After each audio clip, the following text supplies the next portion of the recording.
국민 여러분, 안녕하십니까? 여기는 대한민국 대표 정치 전문 플랫폼 한국정치TV입니다. 헌법재판소는 오늘 한덕수 대통령 권한대행 탄핵 심판에 대해 기각 판결을 내렸습니다.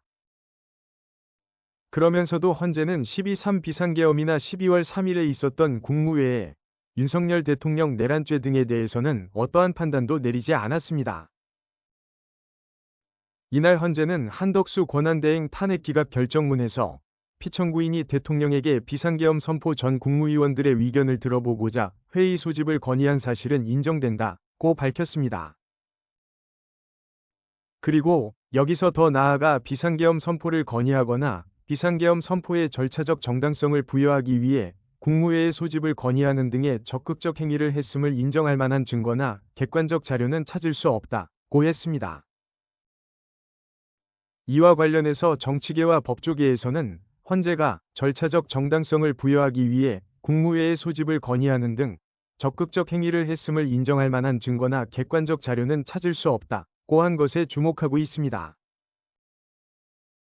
기각이나 인용 의견을 낸 재판관 6명이 계엄 선포 국무회의에 절차적 정당성이 없다는 것을 전제로 해서 이런 문구를 쓰거나 동의한 것이 아니겠느냐는 것입니다. 만일 이런 추측이 맞다면 윤석열 대통령의 핵심 탄핵소추 요인 가운데 하나에 대해 최소한 6명의 재판관이 위법하다는 심증을 갖고 있다는 관측이 가능해집니다. 그러나 헌법연구관 출신의 한 헌법학자는 해당 결정 문구를 그렇게까지 확대 해석하는 것은 무리가 있다고 지적했습니다.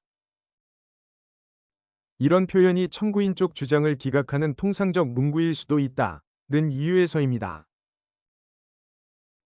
한편 헌재가 오늘 결정문에서 윤석열 대통령 탄핵 심판의 결론을 추측할 수 있는 내용을 의도적으로 뺐다는 의견도 나오고 있습니다. 왜냐하면 12.3 비상계엄 선포 과정의 위헌이나 위법 여부를 밝히지 않아도 한덕수 권한대행 사건의 결론을 낼 수 있기 때문입니다.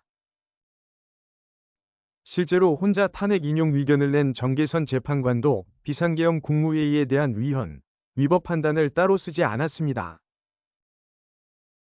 그 대신 비상계엄 선포 및 내란 행위 등에 대한 재판관 4명이 기각 의견에 동의한다고 하는 것으로 법률적인 판단을 대신했습니다.